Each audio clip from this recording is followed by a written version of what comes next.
여러분, 오늘은 35과 리더십, 삶으로 본이 된 리더십에 대해서 오늘은 여러분과 나누기를 원합니다.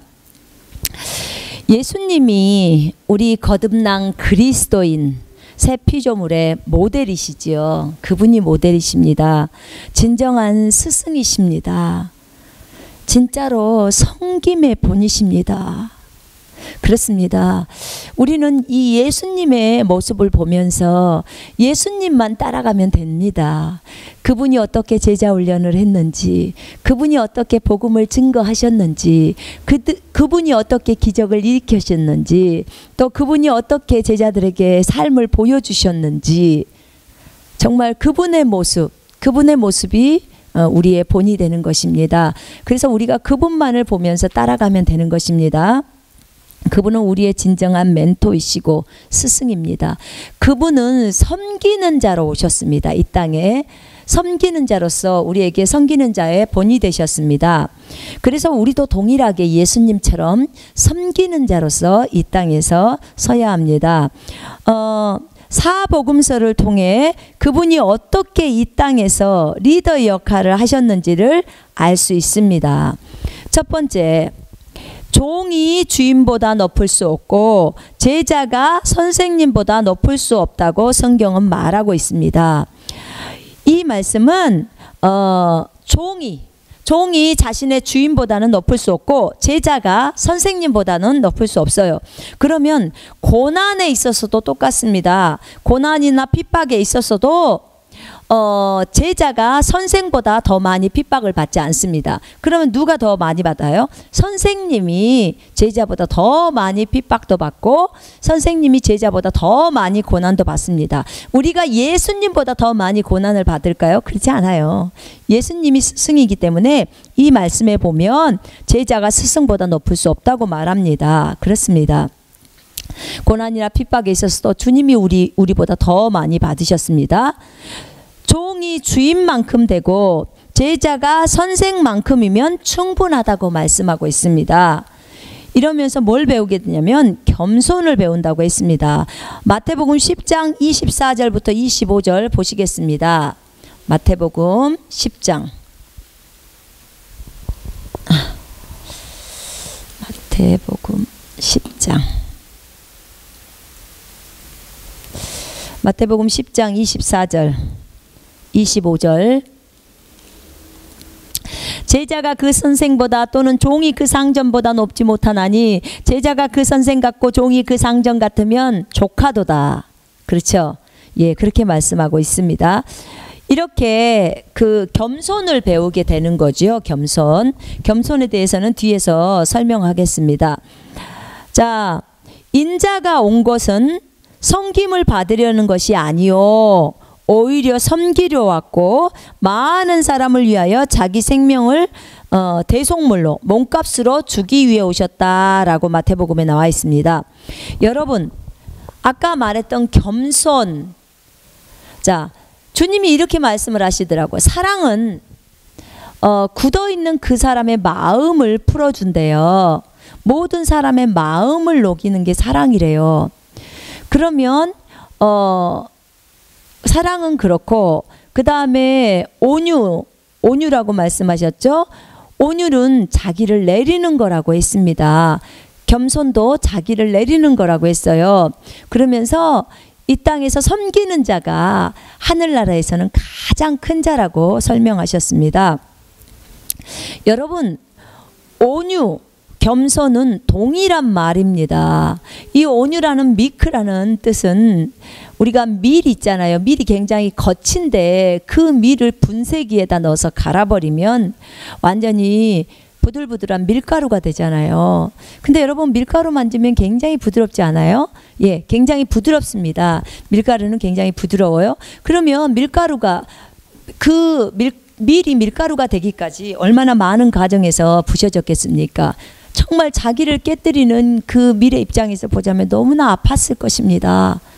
그러나 다른 사람이 자기를 만졌을 때 너무나 부드러운 밀가루, 그 부드러운 밀가루가 되기까지 과정 속에 본인이 깨지고 부셔지는 그런 상황이 있었습니다.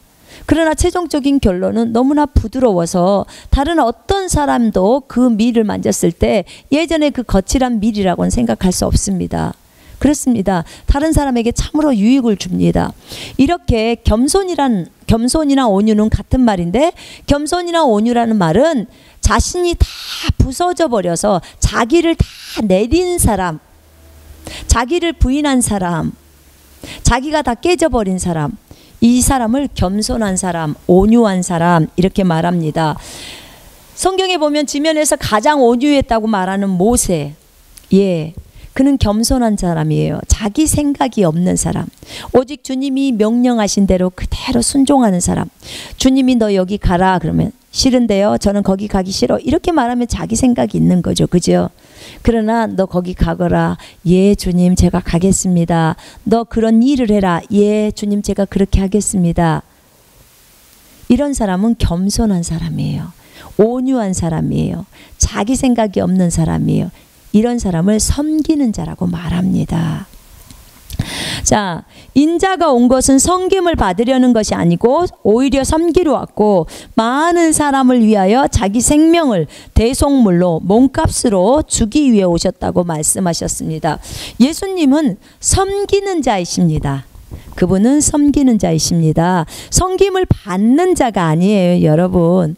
예수님은 이 땅에 섬기러 오셨어요. 참으로 너무 감사하죠. 지금 이 시대의 목사님들이나 우리들하고는 너무나 달라요. 섬김을 받는 걸 너무나 기뻐하잖아요, 우리는.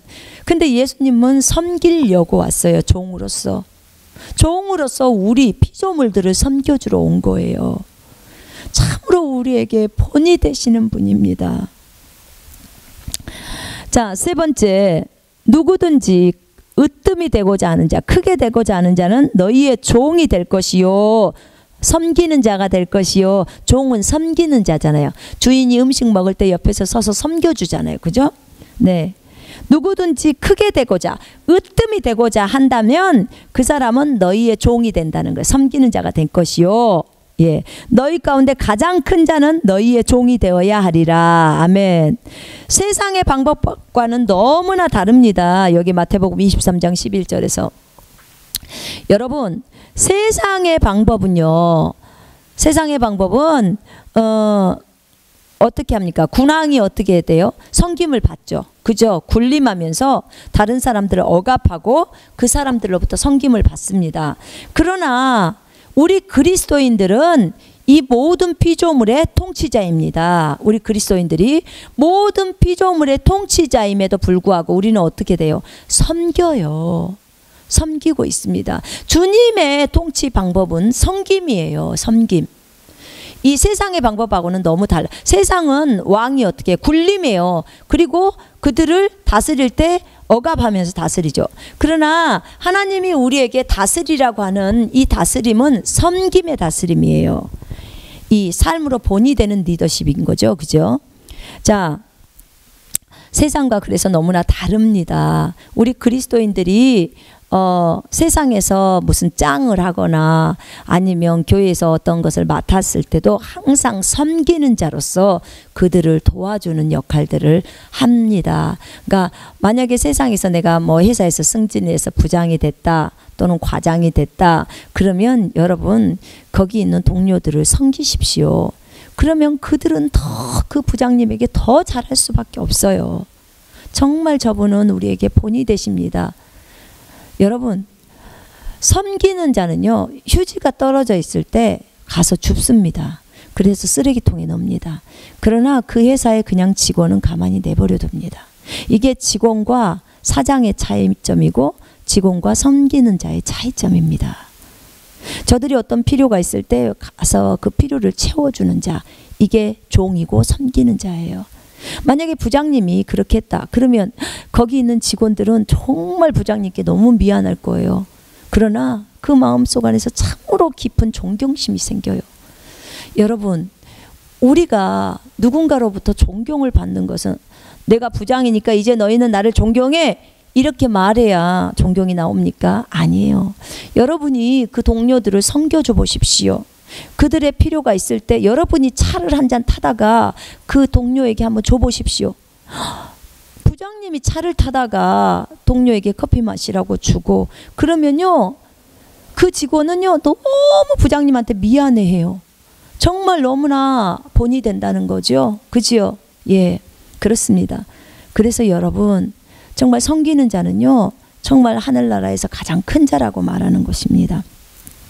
그리고 이 세상에서도 사실은 정말 본이 되는 거죠. 정말 존경을 받을 수밖에 없는 사람이 되는 거죠. 자, 네 번째, 누구든지 자신을 높이는 자는 낮아질 것이요 자신을 낮추는 자는 높아지리라. 여러분, 여러분이 진짜 주님을 사랑하면요, 그리고 주님이 시키는 대로 그대로 순복해서 기쁨과 자원함으로 주님의 일들을 감당하면요, 주님이 여러분을 딱 높이세요. 주님이 여러분을 높이시면 그러면 여러분이 이제 높아지잖아요. 그럴 때 주님이 여러분을 높이실 거예요. 그러면 그럴 때 여러분은 더 낮아지십시오. 더 낮아져서 오직 주님만을 높이십시오. 그러면 주님은 여러분을 또 더 높이십니다. 그럴수록 여러분은 더 낮아지셔서 오직 예수님만 높아지십시오. 그러면 절대로 여러분은 교만해지지 않습니다. 계속해서 주님은 여러분을 높이실 것입니다. 그래야 여러분이 계속 그 길을 갈 수 있습니다. 여러분, 왜 문제가 일어납니까? 내가 겸손해져 있을 때 주님이 나를 높이시면 내가 이렇게 높아집니다. 이때 주님이 나를 높이셨다고 해서 내가 덩달아서 주님이 올라가니까 나도 올라가가지고 같이 덩달아서 높은 자리를 취하면 안 됩니다. 예. 그러나 주님이 높이 올라가셨을 때 나는 더 내려와서 주님이 나를 높여주셨어도 나는 더 겸손하게 계속해서 주님을 섬겨간다면 주님은 계속해서 나를 높이 세워주십니다. 정말 그게 그분의 성품이에요. 여러분, 자신을 낮추는 자는 높아진다 했어요. 자신을 낮추는 자는요, 아까 말했죠, 겸손한 자, 온유한 자, 자기를 버린 자, 자기 생각을 버린 자, 자기의 육신의 감정을 버린 자, 예, 이런 자는요 자신을 낮추는 자예요. 겸손한 자예요. 정말 자기 부인하고 자기를 내려놓는 자, 자기 생각이 없는 사람, 이런 사람은 오직 성경을 따라 행합니다. 진짜 이런 사람이 진정으로 높은 자예요. 저번에 어디 과에선가 제가 얘기했죠. 겸손과 교만에 대해서 얘기했습니다. 진정으로 겸손한 자는 자신의 생각을 버리고 성경을 따라가는 사람이 겸손한 자라고 했습니다. 내 생각이 A고 성경이 B라면 나는 A를 버려버리고 B를 성경의 생각을 따라가는 자, 이 사람이 진정으로 겸손한 자입니다. 교만한 자라는 사람은 자기 생각이 A고 성경이 생각이 B일 때 자기 생각대로 가고 성경을 버려버리는 사람, 이 사람이 교만한 자예요. 자기 생각을 따라 하는 사람, 이 참으로 교만하죠. 자기 육신의 생각을 따라 그대로 행한다는 말씀입니다. 자, 그러면 예수님께서 이렇게 이제 역할들을 하셨죠. 자, 예수님의 리더십은 섬기는 자의 리더십이었다. 예, 맞습니다. 예수님은 참으로 섬기는 자로서 이 땅에서 삶을 살았습니다. 우리는 예수님을 배우면 됩니다. 그리고 여러분, 성경의 인물들을 연구해 보십시오. 그러면 여러분에게 참으로 유익이 될 것입니다. 예수님의 리더십은 어떤 리더십이었냐? 마태복음 20장 28절을 한번 보십시다. 마태복음 20장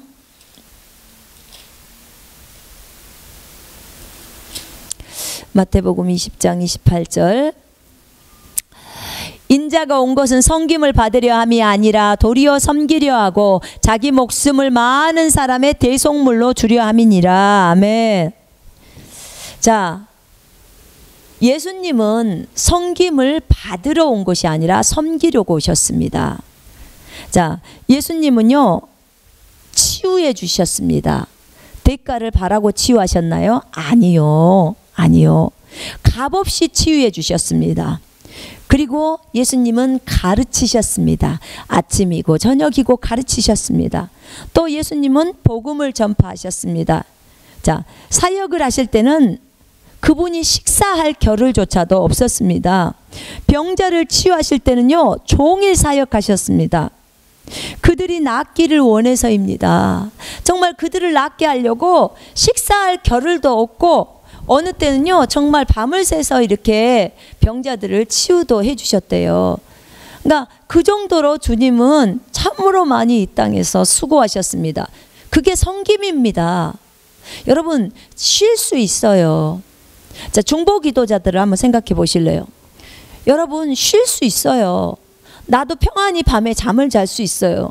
근데 왜 내가 그 밤에 일어나서 왜 기도를 그들을 위해서, 전 세계 영혼들을 위해서, 전 세계 교회들을 위해서 기도합니까? 그 영혼들을 불쌍히 여기는 주님의 마음 때문입니다. 섬기려고요. 섬기려고. 여러분 주님이 그런 얘기를 했어요. 몸 안에서 심장이라는 기능이 있대요. 우리 심장 있잖아요. 다른 지체들은 다 쉴 수 있대요. 근데 심장은 쉬지 않는다는 거예요. 심장은 계속 피를 공급해 주고요. 피를 걸러 주고요. 예. 계속 심장이 뛰어야 된다는 거지요. 멈추면 안 된다는 거죠. 예. 이렇게 다른 기능, 다른 것들은 다 쉴 수도 있고 다 하지만 이 심장은 쉬지 않고 계속해서 뛰어간다는 것이죠. 뛰고 그 다음에 피를 공급시켜주는 그런 역할들을 감당한다는 것입니다. 예, 맞습니다. 우리 지체 중에 여러 가지 그 부분들이 다 있지만 심장은 특별히 그렇습니다. 이렇게 예수님도 이 땅에 오셨을 때 섬기는 자로 쉬실 수 있었죠. 근데 그 병자들을 낫게 하기 위해서 도무지 쉬지 않고 그들을 치유해 주십니다. 그들에게 복음을 증거해 주십니다. 다 천국에 올 수 있게 하기 위해서 그들에게 말씀을 가르쳐 주십니다. 그 말씀대로 순종하면서 살게 하시려고. 그래서 우리가 상급을 받게 하시려고, 우리로 예수님처럼 살아가게 하려고 그렇게 하십니다. 자, 예수님은 세상 사람들을 섬겨주려고 오셨다고 했습니다. 지금의 우리의 모습과는 정말 많이 다르죠. 그죠? 자, 제자들과 동거를 통하여 모든 부분을 제자들에게 다 보여주셨습니다. 제자들과 함께 살면서 모든 부분을 제자에게 다 보여주셨어요. 여러분 지금의 우리 모습은 어떻습니까? 교회 목사님들, 사역자님들, 큰 교회는 더해요. 가면 그러면 얼마나 목사님이 대접받습니까? 성도들로부터 거의 주님 수준으로 받아버려요. 우리 주님도 그렇게 못 받았어요. 이 땅에 계셨을 때 그런 대우를 못 받으셨다고. 근데 그런 대우를 받으십니다. 누가요? 목사님들이. 성도들이 그렇게 많은 것들을 사다 주고 또 그렇게 높여주지요. 그죠? 근데 여러분 목사님들은 진짜로 성도들을 말씀으로 섬깁니다. 또 뭘로 섬겨요? 기도로 섬겨야 합니다. 여러분 교회에서 가장 기도를 많이 해야 하는 사람이 누구예요? 목사님이에요. 목사님. 목사님이 가장 기도를 많이 해야 돼요. 중보 기도자가 가장 많이 해야 돼요. 어떤 목사님들은 그런 얘기를 하시더라고. 목사인 나는 설교를 잘하면 돼.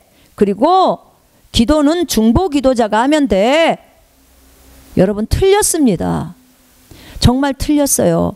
정말 목사는 하나님이 세우셨고 양무리를 돌보라고 했습니다. 그럼 양무리를 돌볼 때 뭘로 돌봅니까? 우리가 물론 만나서 격려도 하고 위로도 하고 세우기도 합니다.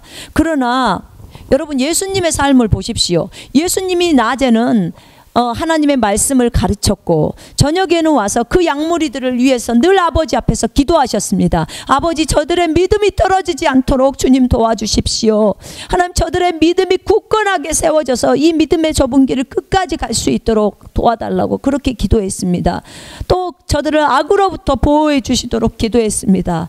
또 저들이 이 말씀을 지켜서 행할 수 있도록 기도했습니다. 예, 저들이 부르심을 끝까지 갈 수 있도록 기도한 거죠.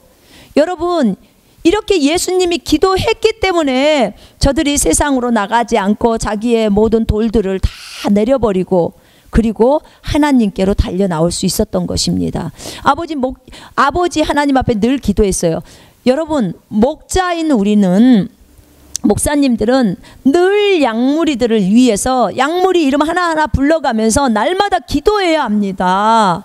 정말 그들이 믿음이 떨어지지 않도록, 믿음에서 떨어지지 않도록, 믿음 위에 굳건하게 설 수 있도록 하나님을 믿는 믿음, 하나님에 대한 신뢰, 그것을 위해서 기도해야 합니다. 그리고 저들이 날마다 악으로부터 보호되도록, 믿음의 좁은 길을 끝까지 가도록 하나님이 우리에게 지켜 행하라고 하는 그 모든 말씀을 지켜 행할 수 있도록 날마다 양무리를 위해서 기도해 주어야 합니다. 양무리 안에 있는 돌멩이나 잡초들을 이 기도로 다 뽑아내 주어야 합니다. 그들이 자랄 때까지.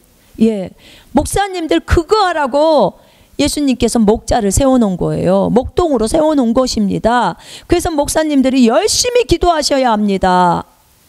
양무리들을 위해서 기도해야 돼요. 누가 중보 기도자예요? 목사님들이 중보 기도자가 돼야 돼요. 목사님이 하시는 일이 뭐예요? 기도와 말씀에 전념하는 거예요. 기도와 말씀에. 이것은 너무나 중요합니다. 그래서 정말 양무리들을 그렇게 섬겨주는 거예요. 기도로 섬겨주는 거예요. 자, 예수님도 우리에게 리더로서 정말 섬기는 자의 리더십에서 그렇게 양들을 위해서 기도하셨습니다. 그러니 그 제자들이 아름답게 잘 자랐지요. 여러분, 우리가 그 모습을 보아야 합니다. 우리는 섬기는 자입니다. 섬기는 자는 종입니다. 종이 그렇게 잘 살아야 될 이유가 무엇입니까? 종이 그렇게 호화롭게 살아야 합니까? 여러분, 물론 주님이 우리한테 누리라고 했습니다. 그러나 목사님 정도라면 영적으로 성숙한 사람일 거 아닙니까? 그 정도라면 스스로 믿음의 좁은 길을 가야 되지 않겠습니까? 여러분, 정말 양무리는 너무나 가난하고 어렵게 사는데 목자 혼자 배부르게 먹어서 되겠습니까? 양무리가 어떻게 하고 있는지를 목자는 돌아봐야 합니다. 양들이 굶고 있는데 목자만 풍성하게 먹어서는 안 됩니다. 내가 이 양무리와 함께 내가 어려움을 감내해야겠다고 목자들은 생각해야 합니다. 이것이 예수님의 마음을 아는 목자들의 태도입니다. 물론 그들에게 부유할 수 있고 건강할 수 있는 방법들을 가르쳐서 그들이 그런 말씀을 붙들고 그렇게 살게 해야겠죠. 그뿐만 아니라 모든 것이 내가 합당하다고 해서 모든 것이 저들에게 유익한 건 아니에요. 네, 내가 믿음의 본이 되는 거예요. 섬김의 본이 되어서 그들처럼 밑으로 내려가는 거예요. 그래서 그들과 함께 정말 그들 수준으로 살아간다면 정말 그들은 이 목사님을 더 존경할 것입니다. 더 존중할 것입니다. 우리 목사님은 참으로 예수님과 같은 그런 본이 되는 분이시구나. 섬김의 본이 되는 분이시구나. 여러분, 목사이니까 나를 존중해라. 우리가 이렇게 요구할 수 없죠. 그러나 우리가 예수님처럼 섬김의 본으로 내려간다면 그들이 존중하지 않을 수 없을 것입니다. 자, 예수님은 제자들과 동거 함께 사시면서 모든 부분들을 제자들에게 다 보여주었습니다. 기도도 보여주시고 치유하는 것도 보여주시고 사람과의 관계도 보여주시고 용서하는 것, 사람 속 그 생각을 아는 것도 보여주시고 사람을 불쌍히 여기는 것, 그 다음에 백성을 사랑하는 것, 그 다음에 능력을 행하는 것 다 보여주셨죠. 마귀를 어떻게 쫓으는지도 다 보여주시고 물고기 잡는 법에 대해서도 직업의 부분에 있어서도 주님이 가르쳐 주셨고 또 비난받을 때 어떻게 처리해야 되는지 우리가 핍박받을 때 어떻게 처리해야 되는지도 다 가르쳐 주시고 보여주시고 또 믿음도 보여주시고 겸손도 보여주시고 온유도 보여주시고 지혜도 보여주시고 지식도 보여주시고 제자도도 보여주시고 섬기는 법도 다 보여주셨습니다. 우리 주님이 3년 반 동안 제자들과 함께 있으면서 다 보여주셨어요. 어떻게 살아가는지. 정말 새벽에 일찍 일어나서 제자들 다 자고 있을 때 새벽에 일찍 일어나서 주님과 교제하는 모습도 다 보여주셨습니다.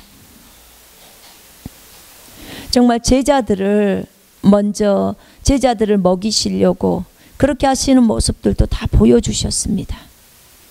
세금 내는 것에 있어서도 본이 되셨죠. 가서 물고기 입에 있는 금을 꺼내다가 갖다 너와 나를 위해서 세금을 내라. 우리가 아들임에도 불구하고 세금을 내는 것은 저들을 실족시키지 않기 위함입니다. 주님은 정말 너무나 본이 되세요. 그랬잖아요. 사마리아인가 그쪽에 있는 사람들이 주님을 받아들이지 않으려고 하니까 요한이 그러잖아요. 주님, 우리가 하늘에서 불을 내려서 저들을 다 살라버리라고 그렇게 기도할까요? 그러니까 주님이 그러셨어요. 네가 진짜 모른다. 그 권세를 갖다가 그냥 사람 불살르라고 하는 권세가 아니라는 거죠. 우리는 섬기러 왔다는 거예요. 섬기러. 그리고 주님이 다른 지역을 경유해서 갑니다. 참 우리 주님은 너무나 사람을 사랑하셨어요. 영혼들을 불쌍히 여기셨어요. 정말 오래 참으세요. 나에 대해서 이렇게 오래 참는 것을 보면 진짜 여러분에 대해서 정말 주님이 많이 참으시잖아요.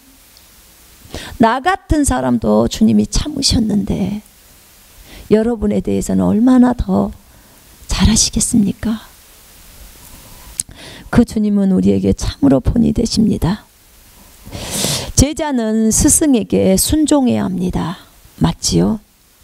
그러나 그 스승이 성경과 반대되는 것이요. 불의 같은 거. 그것을 요구할 때 계속 요구해도 이 제자는 스승에게 순종해야 합니까? 그렇지 않습니다. 여러분 성경과 다른 것을 스승이 계속 요구할 때 성경과 다를 때 그때는 반드시 여러분 스승하고 이야기를 하십시오. 여러분이 생각하는 그 멘토와 이야기를 하십시오. 스승이 할 수 있도록 이야기를 하십시오. 스승은 성경과 다르게 가르쳤다면 반드시 스승은 고쳐야 합니다. 그래야 참다운 스승이고 참다운 멘토이십니다. 우리의 진정한 리더는 예수 그리스도입니다. 주님은 성경을 가지고 마지막에 우리를 심판하십니다. 성경을 가지고 심판합니다. 그 스승이 말하는 그 말이 진리가 아니에요. 성경이 진리지요. 여러분, 예수님은 저한테 그렇게 얘기를 하더라고요. 사람을 추종하지 말라고. 사람을 의지하지 말라고.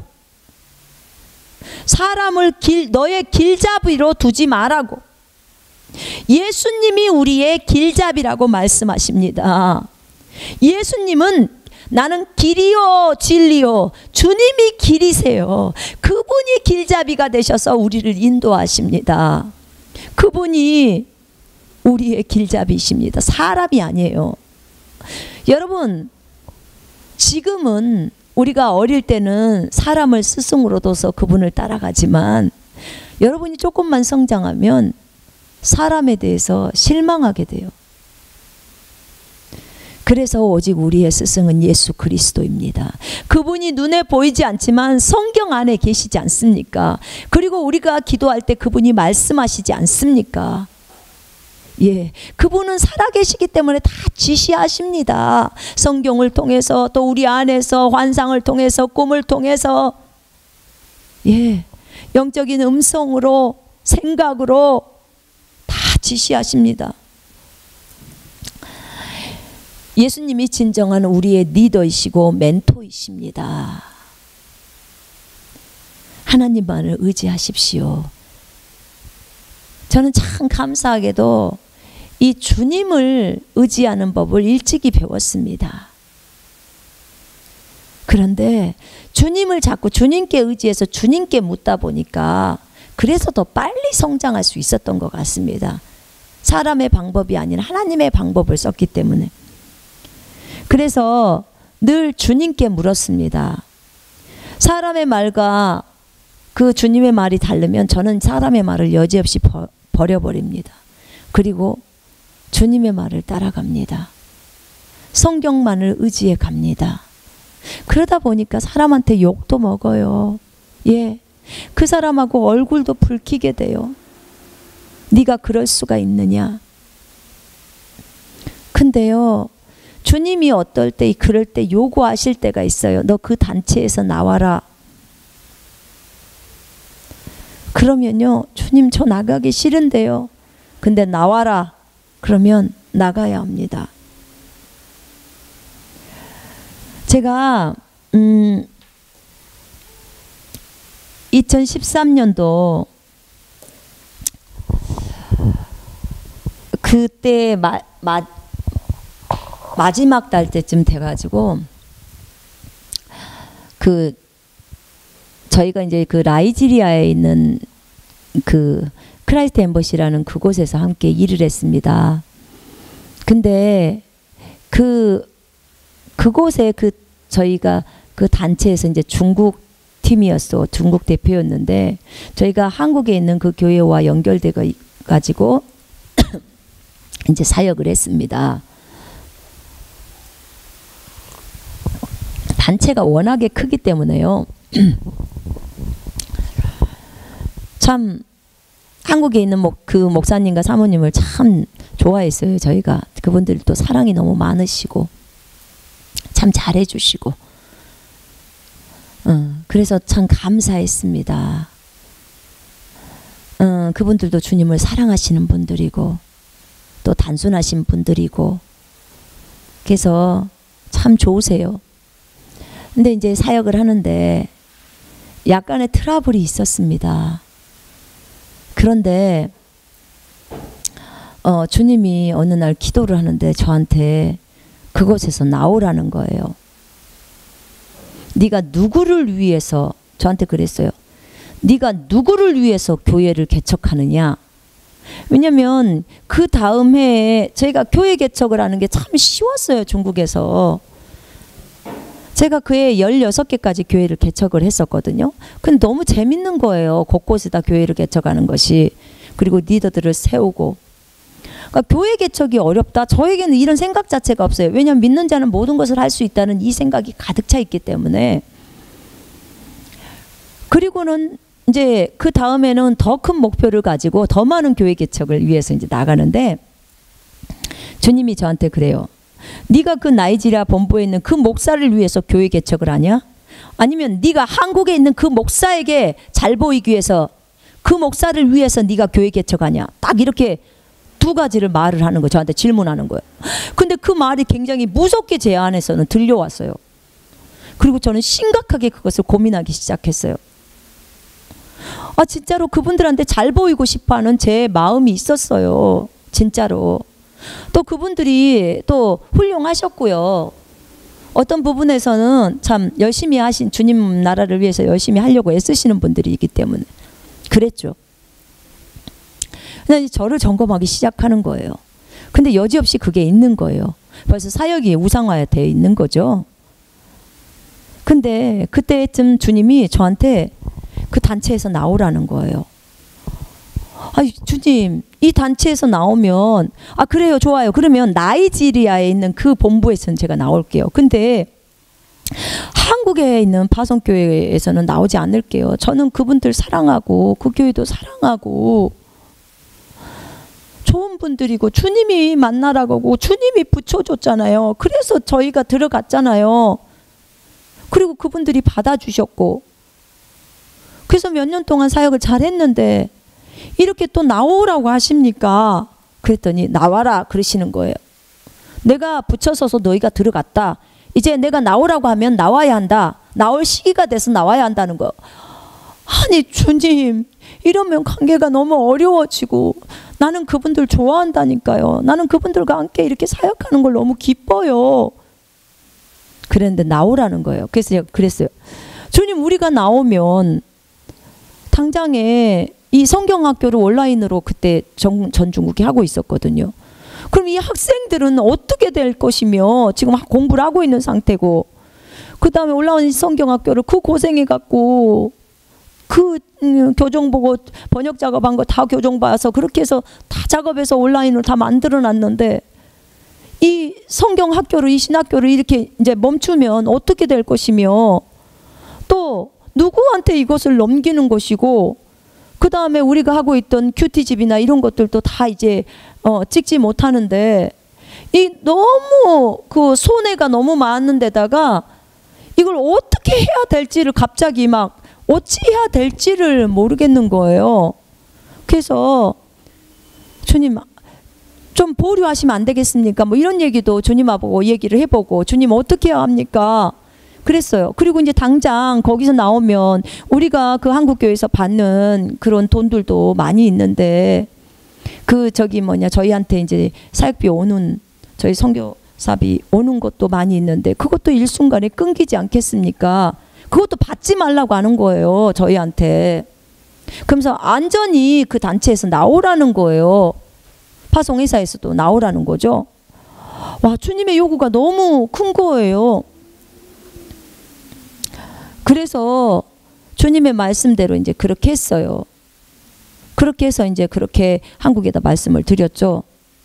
그런데 정말 한국은 뜬금없잖아요. 너무 그게 너무 심하잖아요. 갑자기 그러니까.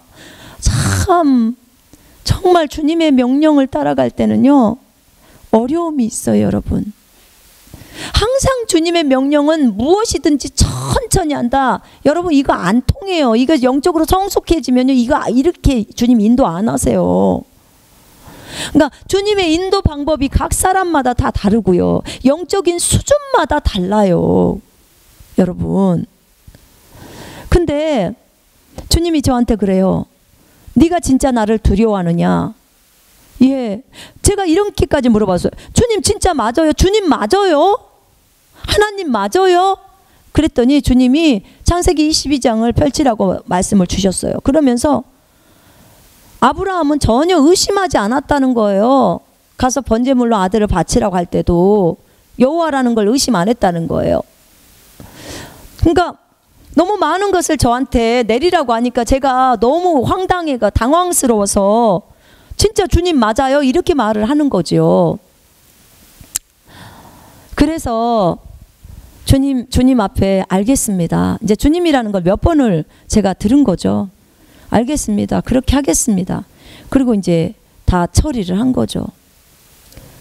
근데 진짜로 내 마음은 나오고 싶지 않았어요. 한국 교회인 그 교회와 끊고 싶지 않았어요. 그 목사님 사모님이 너무 저희들한테 잘해주셨기 때문에 정말 그분들 이렇게 끊는다는 게 저한테는 너무나 마음이 어렵더라고.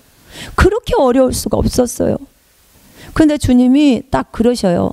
그 잠언 16장 7절인가에 보면 너희가 여호와의 음성에 순종하잖아요. 여호와의 말을 들으면 원수들마저도 화목하게 한다고 그렇게 그 말씀을 딱 주시는 거예요. 우리는 주님 원수도 아니고 주님 때문에 지금 원수지게 생겼어요. 내가 그랬어요. 주님 때문에 원수지는 것처럼 인간관계가 갑자기 어려워지는 거죠. 근데 주님은 그것을 요구하세요. 그리고 주님만 믿고 그대로 실행했어요. 이런 주님을 따라가다 보면 이런 어려움이 생겨요. 결국은 저희가 이제 1년 후에 그리고 나서 나중에 순회 사역하다가 쫓겨나왔잖아요. 쫓겨나왔어요. 그리고 나중에 이제 이 한국에 있는 교회도 또 그 단체에서 나오게 되고 그러면서 다시 하나님이 1년 후에 그 목사님과 사모님과의 관계를 저희가 회복될 수 있도록 해주셨어요. 예, 얼마나 감사한지 몰라요. 참 좋은 분들이에요. 너무나 좋은 분들이에요. 정말 주님의 은혜예요. 주님의 은혜라고 밖에는 말씀드릴 수가 없어요. 그런데 제가 진짜 많은 걸 배웠어요. 그 기간에. 그렇게 거기서 나오면서 주님만을 온전히 신뢰하는 것을 법을 통해서 주님이 모든 필요를 다 채워주시고 우리가 한국에서 받았던 그 돈보다도 몇 배나 더 많은 돈들을 주시면서 우리를 순회사역 시키셨고 많은 일들을 하게 하셨어요. 정말 감사해요. 하나님이 다 일하셨어요. 그리고 온전히 주님만을 의지할 수 있도록 다 하셨어요. 그랬을 때 정말 점점 우리의 그릇은 점점 커져만 갔어요.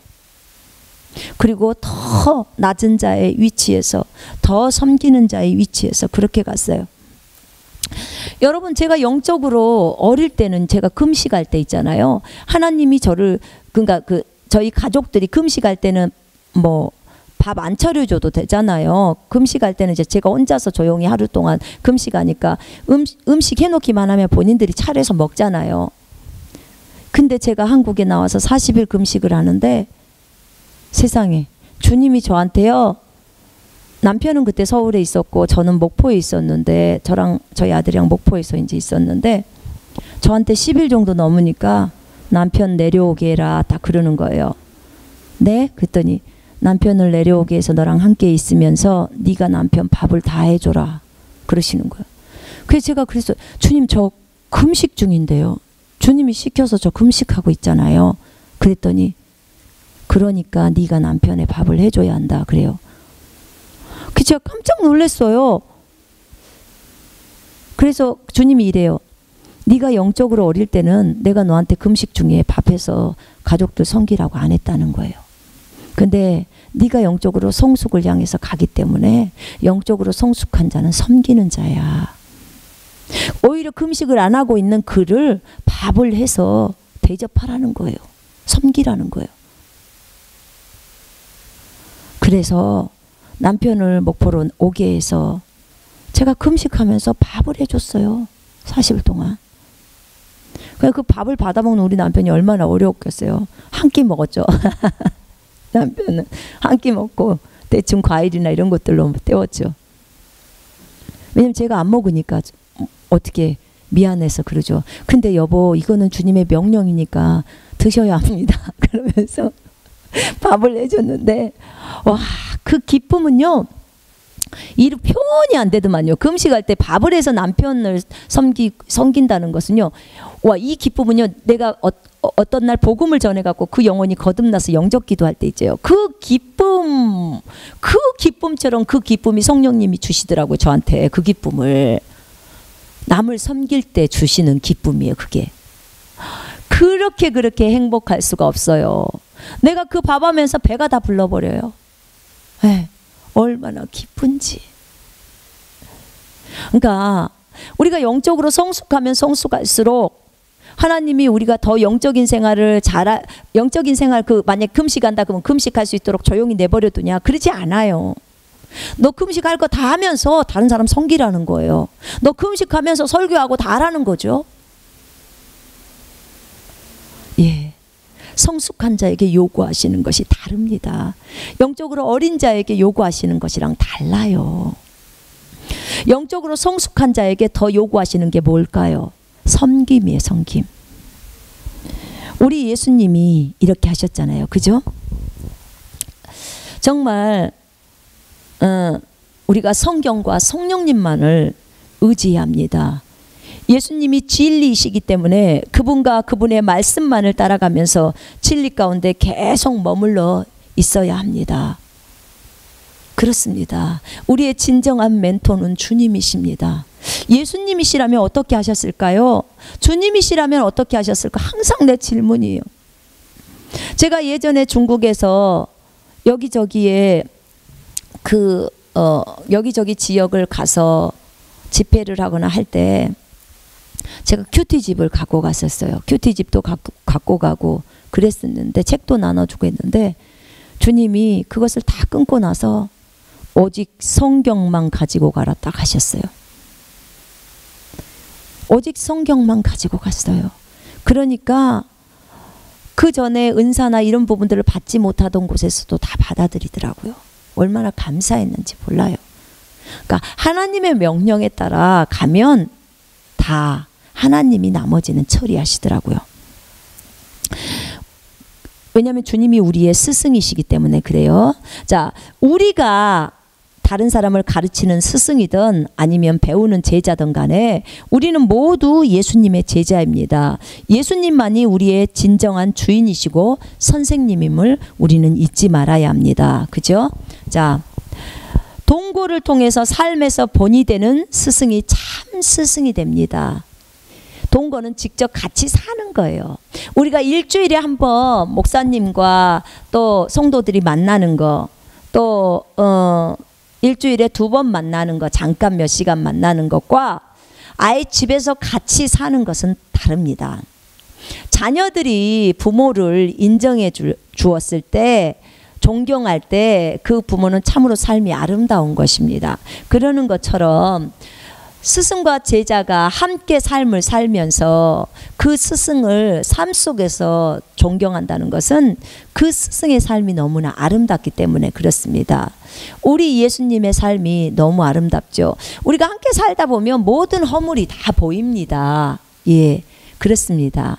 그런데도 그 가운데서 늘 섬기는 자로서, 정말 종으로서 그렇게 섬겨주는 자, 이렇게 섬기는 자는요, 어느 누구도 다 좋아합니다. 그 사람을. 누군가가 나를 섬겨준다면 나는 그 사람을 좋아하게 돼 있습니다. 예, 여러분 진짜로 인기가 짱이고 싶습니까? 그러면 여러분이 그 사람을 섬겨주십시오. 여러분이 스스로 그 사람의 종이 되어 주십시오. 그 사람의 필요를 채워주십시오. 그 사람이 물을 마시고 싶다면 물을 떠다 주십시오. 이게 종이 할 일이지 않습니까? 그죠? 예, 그렇습니다. 자, 참 스승. 이 사람은 주님의 눈으로, 주님의 마음으로, 주님의 생각으로 세상 사람들을 다 품어주는 사람입니다. 누구의 눈으로요? 주님의 눈으로. 주님의 눈으로 세상 사람들을 용서하고, 그리스도인들을 용서하고, 사랑하고, 이해해주고, 품어주는 것. 우리 눈으로, 우리 마음으로는 품을 수가 없어요. 우리 인간적인 눈으로, 인간적인 마음으로, 우리 육신의 눈과 마음으로는 저 사람들을 품을 수가 없어. 그래서 주님의 눈과 주님의 마음으로 저 사람들을 주님의 생각으로 품으라는 거예요. 주님이 그렇게 우리에게 말씀합니다. 왜냐하면 내 생각으로는 도저히 저들을 이해할 수가 없기 때문에 그렇습니다. 자, 저들을 불쌍히 여기는 것이 예수님의 마음입니다. 그렇죠? 예, 맞습니다. 저들을 불쌍히 여기는 것이 예수님의 마음입니다. 예수님이 값을 주고 저들을 사셨기 때문에 저들은 주님의 자녀들입니다. 주님의 소유물이라는 의미입니다. 주님은 저들이 지옥 가는 것을 원하시지 않습니다. 자기가 값을 치르고 산 소유물이기 때문에, 자기 것이기 때문에 지옥 가는 걸 원하지 않아요. 주님은 그러잖아요. 성경에 내가 악인일지라도 멸망하지 않고 회개하고 돌아오는 것을 원한다 라고 주님은 말씀하고 있습니다. 로마서 5장 10절에 보면 너희가 원수였을 때, 우리가 주님의 원수였을 때, 주님의 악인이었을 때 주님께서 우리를 위해서 죽으셨습니다. 그죠? 예, 우리가 주님의 마음을 진정으로 알 때야 비로소 세상 사람들이 품어지게 됩니다. 우리가 주님의 마음을 모른다면 어떻게 세상 사람들이 품어지겠습니까? 주님의 마음을 알 때야 비로소 세상 사람들이 품어지게 되는 것입니다. 이해되지 않는 저 사람들이 여러분의 친자녀라고 한번 생각해 보세요. 내 딸, 내 아들. 저렇게 나를 욕하고 있는 사람이 내 아들이고 내 딸이에요. 정말 저렇게 말도 안 듣고 그런 사람이 내 아들이고 딸이라고 생각해 보세요. 여러분 교회의 목자라면 여러분 양무리가, 말 안 듣는 양무리가 여러분의 딸이고 여러분의 친아들이라고 한번 생각해 보세요. 그러면 어떻게 되겠습니까? 기꺼이 사랑하고 용서하고 이해하게 될 것입니다. 그것이 부모의 심정이에요. 우리가 예전에 이런 사람이었어요. 진짜 이 악인이고 원수인 나를, 예수님이 나를 위해서 생명을 주셨죠. 그죠? 제가 어느 날 어떤 자매님이 그런 얘기를 하더라고. 자기 남편이 너무 말을 안 듣는다는 거야. 정말 너무, 정말 마음 안에서 너무 속상하다고 얘기를 하더라고. 그래서 제가 이랬어요. 자매님, 그러면 그 남편이 자매님의 그 셀의 약물이라면 어떨 것 같아요? 자매님이 셀 리더인데 그 남편이 자매님의 셀의 양이야. 자매님은 셀 리더고. 그러면 어떨 것 같아요? 그랬더니 가만히 있어요. 그분이 그 셀원이 밤 10시에 들어왔어. 그 셀 리더에게, 셀 리더, 나 지금 너무 배고파요. 밥 좀 주세요. 그럼 10시 왔으면 당신의 약물이가 왔는데 당신이 쫓아내겠습니까? 아니래. 자기는 그냥 그 신발도 신지 않고, 그러니까 벗은발로 나가서 그 양을 맞아들이는 그런 목자의 심정이라는 거야. 맞아요. 당신의 남편이 당신의 셀 원이라고 생각하십시오. 그리고 그를 그렇게 대해 보십시오. 아, 그러면 굉장히 다를 것 같아. 자, 여러분의 약물이라고도 이러는데 하물며 그가 내 친아들이고 친딸이라면 어떠겠습니까? 다 받아들여 주죠. 그렇습니다.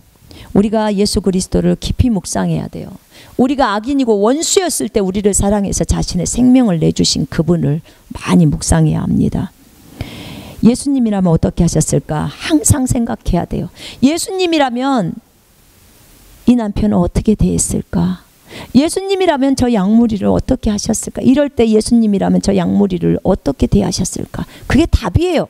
그럼 답이 딱 나오죠. 아, 예수님이라면 이렇게 대했을 것 같아요. 품어줬을 것 같아요. 이해해줬을 것 같아요. 그게 답이에요. 그럼 여러분이 가서 그대로 하라는 거죠. 예. 예수님의 마음으로 그를 품을 수 있다는 거죠.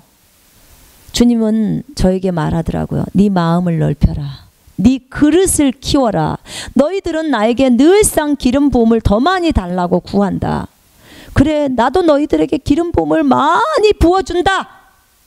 그런데 네 기름 부음, 네 그릇이 이 컵이라면 컵만큼밖에 기름을 받지 못해. 그리고 나머지는 다 흘러서 가버려. 그러려면 네 그릇을 달아만큼 키워야 될 거 아니냐. 큰 그릇으로 키워야 될 거 아니냐. 네 마음을 넓혀. 솔로몬에게는 넓은 마음이 있다고 했어요. 바다처럼 넓은 마음. 여러분, 우리 주님이 바다처럼 넓은 마음. 우리 주님은 바다보다도 더 넓은 마음이죠. 그렇습니다. 여러분, 우리가 성경을 따라 성령을 따라 행동해야 합니다. 마음을 넓혀야 합니다. 이런 사람이 진정한 리더예요. 자기 생각이 없는 사람. 자기 생각이 없으면 누구 생각만 있어요? 예수 생각만 있는 거죠.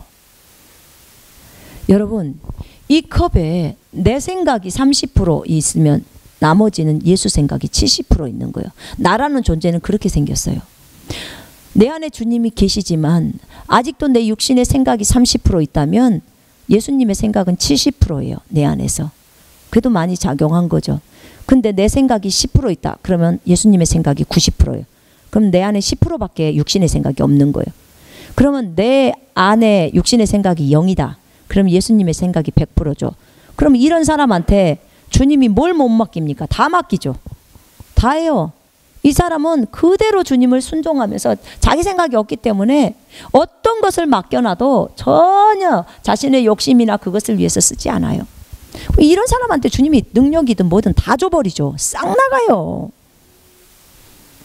정말 이런 사람이 진정한 리더예요. 섬기는 자. 리더는 제자에게 하나님의 통치를 삶에서 보여줘야 해요. 리더는, 잘 들어보세요. 리더는 제자에게 하나님의 통치, 하나님이 우리에게 기적을 베푸시는 거 있잖아요. 하나님의 통치, 기적, 표적, 치유를 삶에서 보여줘야 해요. 리더가 제자에게 그걸 보여줘야 하는 거죠. 또 하나님의 성품, 사랑, 기쁨, 평강, 오래 참음, 온유, 절제, 믿음, 친절, 선함, 섬기는 거, 기도, 위로, 격려, 나눠주는 삶, 이런 것들을 삶에서 리더가 보여줘야 해요. 이 예수님의 성품을 자신의 삶에서 제자들에게 보여줘야 해요. 그래야 제자가 그걸 보고 따라오죠. 이렇게 리더는 섬기는 자예요. 섬기는 자. 여러분, 성경 속에 리더들이 있어요. 성경 속의 리더들 우리가 좀 살펴보겠습니다. 저도 정말 이 동거의 삶을 너무 좋아합니다. 저도 이런 삶을 살아보고 싶어요. 기회가 된다면 정말 기회를 만들어서 살고 싶습니다. 그래서 하나님이 주신 대로 함께 형제자매들과 함께 살면서 우리의 삶을 나누고 싶습니다. 다 드러내는 거죠. 다 보여주는 거죠. 삶에서 어떻게 삶을 살고 있는지를. 그래야 또 형제자매들이 함께 그 삶을 같이 살아나가지 않겠습니까? 저 또한 형제자매들을 보면서 좋은 점들을 보고 배우면 되지 않겠습니까? 우리는 서로 지체이기 때문에 서로 좋은 것들을 배워야 합니다.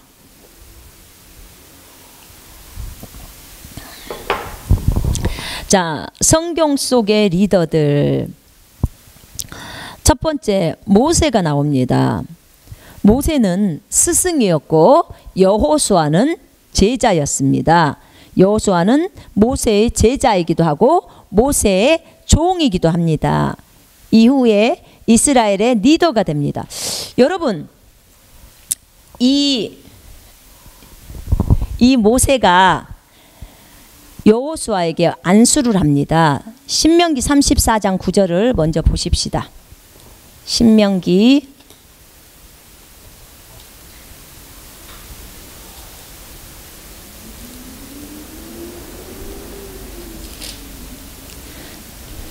34장 9절. 자, 제가 읽겠습니다.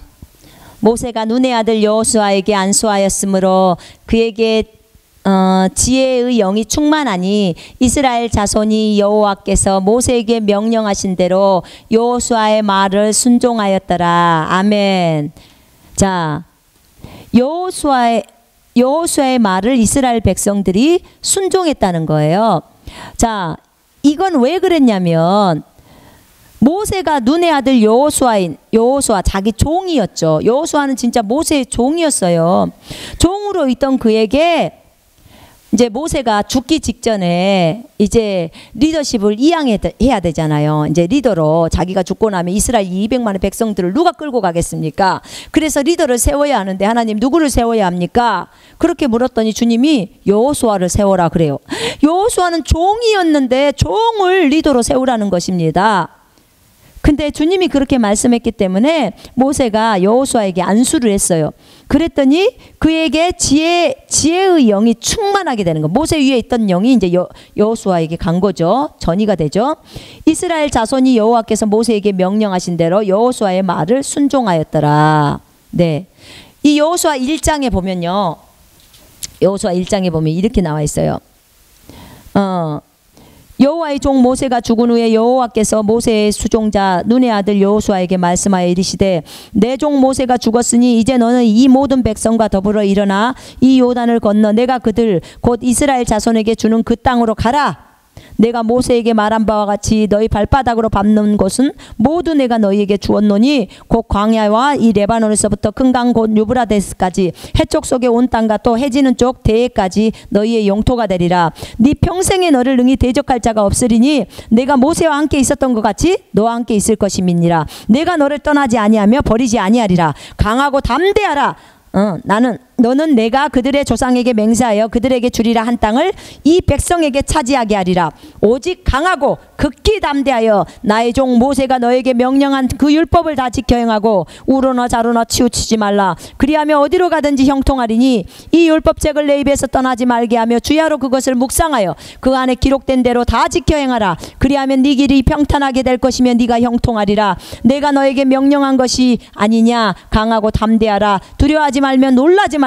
네가 어디로 가든지 내 하나님 여호와가 너와 함께 하느니라 하시니라. 이렇게 친히 여호수아에게 하나님이 약속하시고 말씀하셨습니다. 이제 여호수아는 이 말씀을 듣고 이제 모세는 갔습니다. 죽었습니다. 이제 이 백성을 데리고 저 요단을 건너서 가나안 땅을 향해서 그 가나안 땅을 점령하러 들어갑니다. 그럴 때 이미 여호수아에게 지혜의 영이 충만했고 하나님이 함께 하신다는 것을 보였기 때문에 여호수아가 그 백성의 무리들에게 명령을 합니다. 10절에. 그때 이제 그 사람들이 그 모세에게 누구죠? 여호수아에게 말합니다. 뭐라고 하냐면 이렇게 합니다. 16절에 1장 16절에 그들이 여호수아에게 대답하여 이르되 당신이 우리에게 명령하신 것은 우리가 다 행할 것이요 당신이 우리를 보내시는 곳에는 우리가 가리이다. 우리는 범사에 모세에게 순종한 것 같이 당신에게 순종하려니와 오직 당신의 하나님 여호와께서 모세와 함께 계시던 것 같이 당신과 함께 계시기를 원하나이다. 누구든지 당신의 명령을 거역하며 당신의 말씀을 순종하지 아니하는 자는 죽임을 당하리니 오직 강하고 담대하소서. 이렇게 여호수아를 따라갑니다. 이스라엘 백성들이. 자, 모세가 안수해서 여호수아를 세웠습니다. 근데 하나님의 명령이었습니다. 그것은 하나님의 명령이었습니다. 그래서 백성들이 다 순종했다고 얘기했습니다. 우리가 신명기 잠깐 보겠습니다. 신명기 3장 제가 오늘 아침에 읽었는데 3장 21절에 보니까 이렇게 나와 있어요. 이제 그때 내가 여호수아에게 명령하여 이르기를 너희의 하나님 여호와께서 이 두 왕에게 행하신 모든 일을 네 눈으로 보았거니와 네가 가는 모든 나라에도 여호와께서 이와 같이 행하시리니 너희는 그들을 두려워하지 말라. 너희 하나님 여호와께서 친히 너희를 위하여 싸우시리라 하였노라. 이제 이 여호수아에게 말해주라는 거예요. 이런 것들을 이제 하나님은 이미 여호수아를 생각하고 있었죠. 다음 후계자로. 그래서 이제 이것을 말을 해줬어요. 그러니까 다 강하고 담대해라. 가서 가나안 땅 정복할 때는 이 바산왕 옥처럼 그 다음에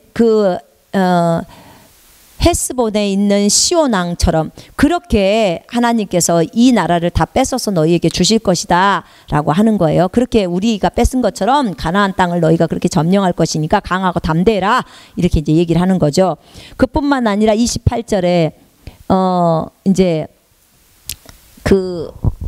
모세가 주님 저도 가나안 땅에 들어가고 싶어요 그랬더니 주님이 그렇게 말을 해요. 26절에 여호와께서 너희 때문에 내게 진노하사 내 말을 듣지 아니하시고 내게 이르시기를 그만해도 족하니 이 일로 다시 내게 말하지 말라.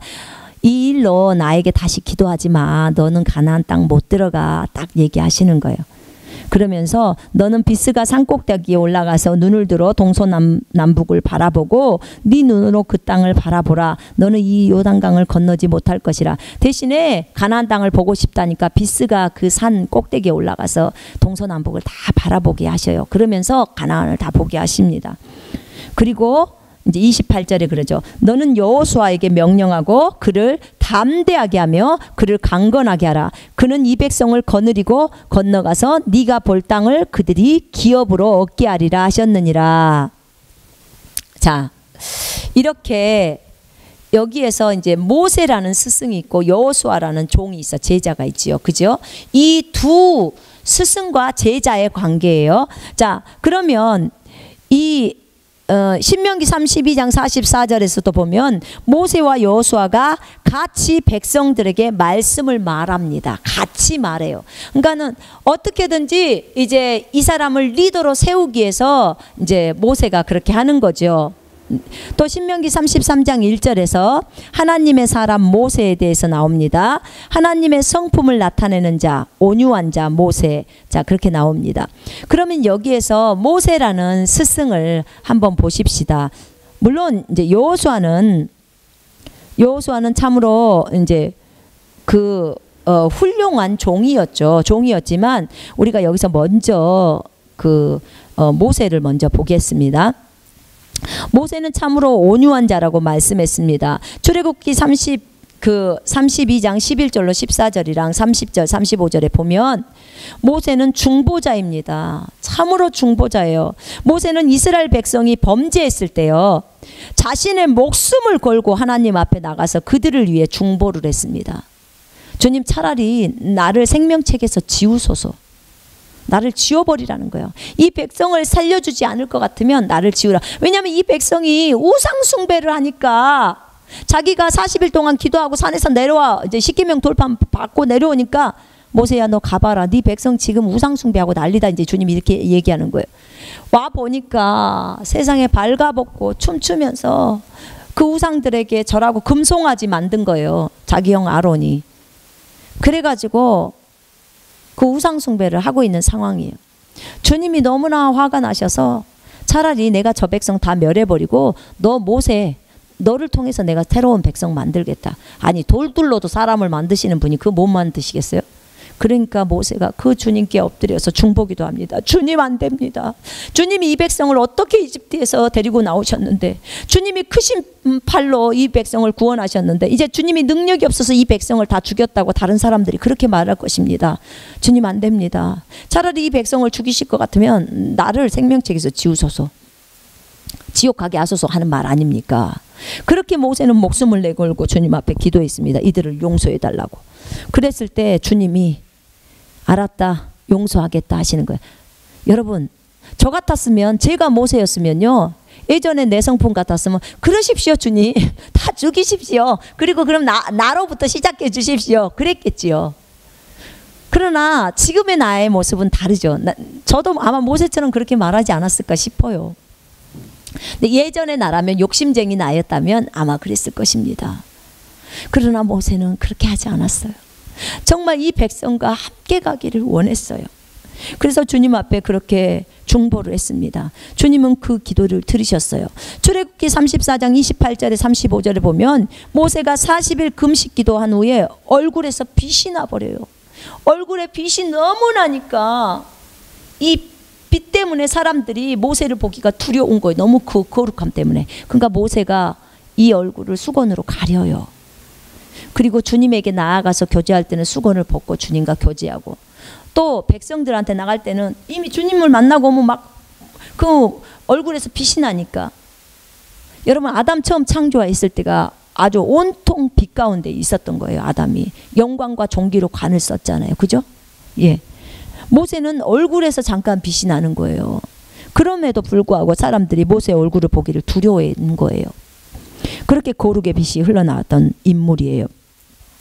민수기 12장 3절에 보면 세상에서 가장 온유한 자, 겸손한 자, 자기 생각이나 욕심이 없는 자, 오직 하나님의 음성과 말씀에 그대로 순종하는 자, 순종의 사람 모세였습니다. 그렇습니다. 모세의 내용들을 보면요, 하나님께서 산에서 명령하신 대로 그대로 행했더라. 항상 하나님께서 명령하신 대로 그대로 행했더라. 그게 모세의 삶이에요. 정말 너무나 순종의 사람 모세. 그렇습니다. 정말 모세의 삶이 너무나 아름답습니다. 자, 모세는 출애굽기 19장에 보니까 주님의 임재로 리더십을 나타내는 사람이에요. 출애굽기 19장에서 주님이 시내산에 강림하십니다. 그때 정말 하나님이 불 가운데, 구름 가운데 그냥 그 나팔 소리와 함께 하늘로부터 임재를 시내산에 하실 때, 그때 산에서 음성이 들립니다. 모세야. 백성들이 다 들어버립니다. 아주 백성들이 무서워서 벌벌 떨어버립니다. 백성들은 이 하나님의 음성을 직접 들었습니다. 모든 백성이 다 직접 들었어요. 하나님은 백성들 앞에서 모세를 리더로 세워주기를 원했어요. 그래서 저들이 모세를 두려워하게 만들려고 했던 거예요. 그런데 그 백성들이 무엇을 요구하냐면, 제발 모세가 직접 하나님하고 얘기하고 우리는 하나님의 음성을 듣지 않게 해주세요. 우리가 죽을 것 같아요. 우리가 당신을 다 따르겠습니다. 그렇게 요구를 하는 거죠. 구름 기둥과 불 기둥으로 주님이 나타나셔서 그렇게 이제 얘기하십니다. 자, 모세는 어떤 인물이었냐? 모세는요, 여러분, 모세가 누구였어요? 이집트의 왕자였습니다. 그 이집트의 왕자가 곧 왕위로 즉위할 수 있는 상황이었어요. 그런데 이스라엘 백성 때문에 미디안으로 쫓겨나갑니다. 미디안 광야로. 미디안 광야에서 40년간을 목동을 하면서 양을 칩니다. 네. 목동을 하면서 양을 칩니다. 그 40년 동안 양을 치면서 어떻게 해요? 40년 동안 양을 치면서 자신의 가지고 있던 그 생각들이 다 두드러 깨져버려요. 싹 깨집니다.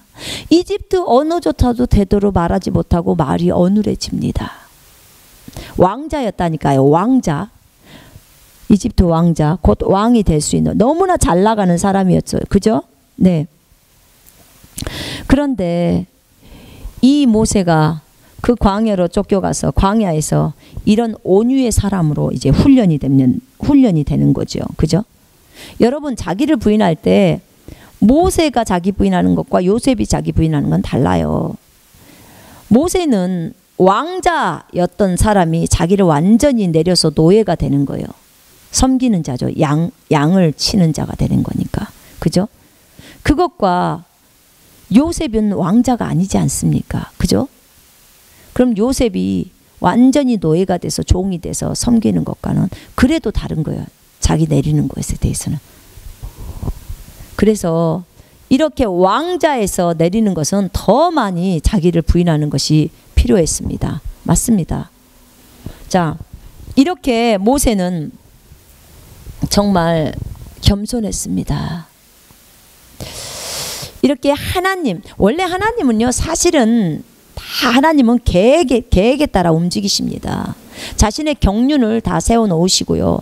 그것에 따라서 말씀하십니다. 아브라함에게 내가 너희 자손들에게 이 땅을 주겠다. 가나안 땅을 주겠다. 근데 지금 못 줘. 왜? 아모리 족속의 제약이 아직 안 찼어. 가나안 족속들의 죄악이 다 안 차서 이 땅을 마음대로 하나님 마음대로 뺏을 수가 없어요. 하나님이 만드셨어도 그들에게 줬기 때문에.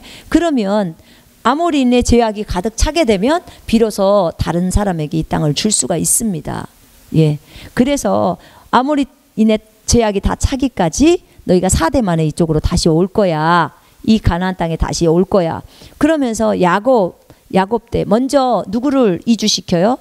분명히 아브라함에게 먼저 약속했습니다. 너희가 이집트라는 곳에 가서 이제 그곳에서 그 백성을 섬길 것이다. 그리고 4대 만에 이곳으로 돌아온다는 거예요.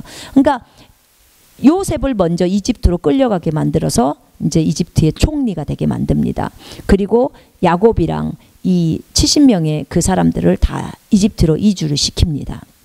그리고 이집트로 이주시키고 나서 이제 기한이 찼죠. 430년이 되었을 때 비로소 가나안 땅으로 오는데 모세라는 인물을 딱 등장시킵니다. 모세라는 인물을 부르십니다. 떨기나무에서. 그리고 이집트인들이 고통으로 부르짖었을 때 그들을 이집트에서 데리고 나오게 합니다. 분명히 아브라함에게 말했습니다. 그 백성들이 나올 때 금폐물과 은폐물, 은금을 가지고 나온다고. 그 말대로 그대로 주님은 10가지 기적들을 통해서 그들 스스로가 은폐물과 금폐물을 이스라엘 백성에게 주면서 빨리 나가라고 사정을 할 정도로. 그래가지고 결국은 그들이 이제 나오게 됩니다. 그러면서 나오면서 이제는 그들이 이제 가나안 땅으로 들어가기 위해서 나오게 되는 것입니다. 하나님은 하나님의 계획 속에서 계속 일을 진행시켜 갑니다. 그리고 결국은 정말 그 여호수아를 통해서 그 땅을 정복하고 그 땅을 분배시킵니다. 물론 요단강 이쪽 편에서 갓지파와 그 므낫세 반지파, 그 다음에 루벤 지파에게 땅을 나눠줍니다. 그러나 나머지 지파들은 그 저쪽에 요단강 이쪽에요. 지금 예루살렘 있는 이스라엘 지역을 또 정복해서 나누어 주는 역할은 여호수아가 감당합니다. 사실은 그 모세가 다 이들을 훈련시켰습니다. 그 가나안 땅에 들어가는 그 사람들 있잖아요. 가나안 땅에 들어가는 그 군사들을 훈련하는 것은 모세였습니다. 광야에서 모세가 훈련을 시켰습니다. 이 40년의 동안에 이 군사 훈련을 모세가 시켰고, 이 군사 훈련된 자를 이제 여호수아가 데리고 가나안 땅으로 들어가서 정복 전쟁을 합니다. 자, 이렇게 모세는 친히 정말 보여주었습니다. 친히 그 여호수아에게 삶을 보여주었습니다. 자, 하나님이 모세를 쓰십니다. 그리고 또 하나님이 여호수아를 쓰십니다. 자, 그렇다면 여호수아는 어떤 사람이었냐? 여호수아는 원래 모세의 종이었습니다. 모세가 어디를 가든지 산을 가면 산으로, 또 그 성막에 가면 성막으로 늘 모세를 따라다니면서 모세를 지켜봤습니다. 그리고 하나님의 음성대로 말씀대로 늘 순종한 모세 옆에서, 모세가 늘 하나님의 말씀에 음성에 순종하는 그 모세의 모습을 옆에서 늘 보았고요. 그 모세를 시중 들었던 종이었습니다. 여호수아가요. 하나님을 두려워하고 하나님을 사랑한 모세가 시키는 일은 충성되게 용감하게 행했습니다. 가서 아말렉과 싸워라 그러면 여호수아는 나가서 아말렉과 싸웠습니다. 여호수아는 모세 옆에서 모세가 하는 모든 행동을 다 보았던 인물입니다. 모세가 후계자를 선정하려 할 때 하나님은 모세에게 여호수아를 뽑으라고 말하셨습니다. 그가 종으로 낮은 자의 위치에서 섬겼기 때문에 이 여호수아가 종으로 낮은 자의 위치에서 모세를 섬겼기 때문에, 리더를 보고 배웠기 때문에 하나님은 여호수아를 뽑으라고 하신 것입니다. 우리 생각에는 종이었던 사람이 어떻게 한 나라의 왕, 리더가 될 수 있을까 생각하지만 하나님이 세우시고 기름 부으면 하나님의 지혜와 능력이 나타나기에 백성은 순종할 수밖에 없습니다. 그렇죠? 언제 다윗이 무슨 왕의 수업을 했습니까? 언제 요셉이 총리의 수업을 했습니까? 안 했습니다.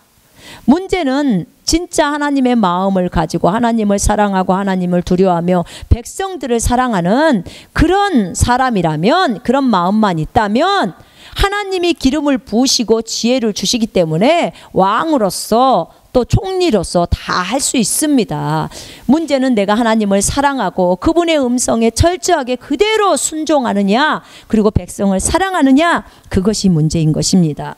그러니까 이 순종은 너무나 중요한 것입니다. 그러면 하나님이 세우시고 기름 부으면 그 사람에게 하나님의 지혜와 능력이 나타나기 때문에 백성은 순종할 수밖에 없어요. 하나님의 능력과 지혜가 그 사람에게 나타나는데 어떻게 순종 안 하겠습니까? 그러니까 모세가 훈련시킨 그 군사들을 데리고 이제 가나안 땅으로 들어가서 정복 전쟁을 해서 그 원주민들을 다 내쫓은 그 역할을 여호수아가 이제 하는 것입니다. 모세는 40년 동안 미디안 광야에서 온유의 훈련을 받았습니다. 그렇죠? 겸손의 훈련, 자기를 내리는 훈련. 그리고 또 40년은 백성들과 함께 광야에서 살면서 정말 온유를 사용했습니다. 이제는 40년간 온유에 대해서 훈련했던, 자기를 내렸던 것들을 이제 그 이후에 40년 동안 백성들과 함께 광야 생활을 통해서 그 겸손을 사용하고 그 다음에 군사를 훈련시켰습니다. 정말 이 율법을 정리 작업한 것은 모세였습니다. 이 율법을 백성들에게 지키게 함으로써 정말 이스라엘이 살아가게 할 수 있도록 모세는 그 역할을 행했습니다. 자, 이렇게 모세와 여호수아는 환상의 콤비입니다. 자, 두 번째 사람을 한번 보겠습니다. 두 번째 사람은 바울과 제자인 디모데입니다. 바울은 디모데의 스승이었습니다. 디모데는 바울의 제자였습니다. 어디 지역에, 그 사도행전 16장에 보면 그 지역에 이제 바울이 갔을 때 그 지역에 디모데라는 제자가 있었는데, 예수의 제자가 있었는데, 그 제자가 참으로 잘 순종적이고 주님을 잘 따랐기 때문에 그를 제자로 데려가기를 바울은 원했고요. 그리고 디모데 전후서를 통해서 보면 얼마나 바울이 디모데를 사랑하고 잘 이렇게 가르쳤는지, 또 디모데는 항상 바울을 따라다니면서 바울이 하라는 대로 그대로 순종하면서 섬김의 본을 보였습니다. 정말 이 디모데 전후서에는 이 아름다운 내용들이 너무나 나와 있습니다. 나중에는 디모데가 또 감옥에 갇히기도 합니다. 참 끝까지 바울을 잘 섬기면서 이 복음 사역을 위해서 같이 갔던 디모데, 바울은 그를 내 아들이라고 표현합니다. 자, 세 번째, 여러분 다윗의 리더십을 한번 보겠습니다. 이 다윗, 하나님의 마음에 합한 자. 이 다윗은요, 사무엘로부터 기름 부음을 받습니다. 하나님의 마음에 합해졌다는 말은 하나님과 마음이 똑같다 그 말이에요. 하나님처럼 생각한다는 거죠. 정말 하나님을 사랑하고 하나님이 기뻐하는 것 다윗도 기뻐하고 하나님이 싫어하는 것 다윗도 싫어하는 그런 사람이라는 거예요. 하나님 마음에 합한 자. 여러분도 그런 사람이 되고 싶지 않으세요? 저도 그런 사람이 되고 싶어요. 그래서 제가 성령 세례 받은 후에 주님께 그랬어요. 주님, 제발 제가 다윗과 같은 사람이 되게 해주세요. 그가 범죄한 것만 빼고 정말 다윗처럼 마음에 합한 자, 정말 항상 주님의 뜻대로만 행하고 싶어하는 자, 정말 주님의 말씀대로만 가고 싶어하는 자, 정말 자로나 우로 치우치지 않으면서 하나님이 시킨 것만 할 수 있는 자. 주님, 나 그런 사람 되고 싶습니다. 정말 그런 사람으로서 주님 제가 살아가고 싶습니다. 제가 그렇게 이제 주님께 말씀을 드렸어요. 왜냐하면 참 제가 다윗을 좋아하거든요. 그 다윗은 어떤 사람이었냐면요, 한 사람도 사람을 죽이려고 않으려고 애쓴 사람이에요. 그 보세요. 도망자로서 10년 이상을 도망자로서 삶을 살아왔던 사람이에요. 그죠? 예. 주님이 그 사울에게 기름 부으시고 사울이 다윗을 그렇게 죽이려고 했잖아요. 근데 주님이 그 다윗에게 사울을 못 죽이게 했어요. 하나님의 기름 부은 자에게 손대면 안 된다고. 그러니까 다윗은 자기를 죽이려고 오는 사울을 죽일 수도 없는 거예요. 그 사울의 옷자락만 베어도 가슴이 찔러요. 마음이 찔려와. 그래서 못하는 거예요. 그래서 모든 백성을 다 품고 사랑하려고 하는 그 다윗. 아브넬도 죽이려고 하지 않았고 자기 백성을 다 살리려고 하는 그 모습. 정말 유다의 왕이 되고서도 이스라엘과 어찌되었든지 친하게 지내려고 하고 그들을 다 품으려고 해서 자기를 빨리 와서 왕으로 삼으라는 거죠. 자기를 해치려고 하는 사람조차도 해치지 않으려고 하는 그 다윗의 모습. 다 보듬으려고 하잖아요. 그러니까 결국은 보듬었잖아요. 그러고 나니까 하나님이 그 사울을 처리해 주시잖아요. 늘 하나님의 임재 가운데서 아버지께 부르짖고 묻고 하나님께 모든 것을 넘겼죠. 순종하는 그 다윗. 참으로 이 다윗의 모습이 저에게는 너무나 큰 본이었어요. 늘 그러잖아요. 다윗 왕은 그 하나님께서 모든 이스라엘 왕에 대해서 설명한테 이 왕은 다윗과 같지 않았더라. 다윗과 같이 하나님만을 옳게 따라가지 않았더라. 그러니까 다윗은 하나님을 옳게 따라갔는데 이 왕은 다윗처럼 그렇게 하나님을 옳게 따라가지 않았다는 거예요. 이 왕이 그렇게 얘기를 하죠. 하나님은 내가 다윗 때문에 이 유다를 남겨놓았다. 너희를 지금 멸망시키지 않았다. 다윗 때문에 그렇게 하시는 거예요. 다윗하고 한 약속 때문에. 다윗이 그렇게 주님을 따랐어요. 그는 사무엘로부터 기름 부음을 받았고요. 왕의 기름 부음을 받았죠. 정말 그 많은 세월 동안 연단을 받았고 연단의 사람이었습니다. 하나님의 말씀을 지키고자 도망자의 삶을 산 사람. 그죠? 기름 부음 받은 자를 손대지 말라고 해서 이 말씀을 실행하려고 이 기름 부음 받은 자를 손대지 말라는 이 말씀을 지키려고 자기 목숨을 걸어요. 도망 다녀야죠. 뭐 어떡해요.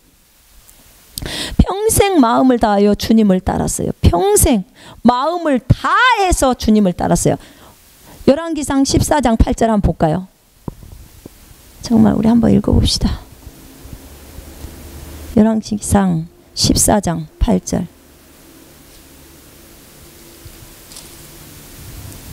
자,